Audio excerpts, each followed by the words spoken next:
اس موجودہ فتنوں سے، اس موجودہ انتشار سے، اس موجودہ تکفیر سے، اس موجودہ تکذیب سے، اس موجودہ امت مسلمہ کی تذلیل سے، اس موجودہ امت مسلمہ کی ابتلاؤں سے، اس موجودہ امت مسلموں میں آنے ہوئے آفات سے، اس موجودہ امت مسلمہ آئے ہوئے ان باطل طاقتوں کی طرف سے یرغمال بنا کے رکھا امت مسلمہ، اس کو نکالنے کا ایک راستہ ہے۔ یہ راہ نجات ہے، یہ راہ نجات ہے، اہدنا الصراط المستقیم ہے، یہ اللہ کی طرف سے ہدایت ہے۔ یہ قرآن آپ کو ہدایت دے رہا ہے۔ وہ ہدایت کس کے ذریعے ہو؟ محمد الرسول اللہ، برادران اسلام، محمد الرسول اللہ والذین معہ۔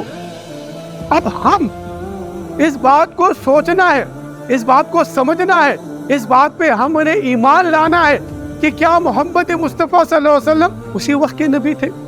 کیا صحابہ کرام جو آپ کی محبت کرنے والے تھے، آپ کے رفقا تھے، آپ کے چاہنے والے تھے، اگر قرآن ہر زمانے کے لیے اور میرے نبی ہر زمانے کے لیے، تو پھر آج کے زمانے میں، زمانے کو برا مت کو، زمانے میں، آج کے زمانے میں ہم نے تلاش کرنا ہے، آج کے دور میں ہم نے تلاش کرنا ہے، آج کے دور میں ہم نے اس سے رہنمائی لینی ہے، ہم نے نکلنا ہے، ہم نے خود کو والذین معہ، یعنی حضور نبی کریم صلی اللہ علیہ وسلم کے اسماء حسنہ پر خود کو، اپنے آپ کو ڈالنا ہے۔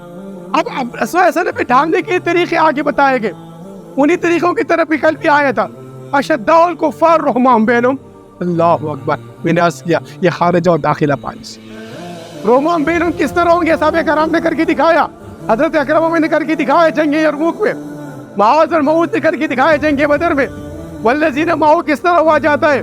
آپ نے دیکھا مدینہ کے اخوانوں کو فی الدین بن کے دکھایا صحابہ کرام نے، مدینہ کے جو معاشرے کو کس طریقے سے آپ نے بنوایا، تو والذین معہ کا طریقہ کس طریقے سے ہو سکے گا، وہ رحماء بینہم کس طریقے سے ہو سکیں گے، وہ آپ نے اصحاب کرام نے کر کے دکھایا۔ اب آپ نے صرف ان کے راستے پہ چلنا ہے۔ برادران اسلام، راستہ بنا ہوا ہے، صراط مستقیم بنا ہوا ہے، ٹیڑھے پنگے راستے نہیں ہے، سیدھا راستہ ہے۔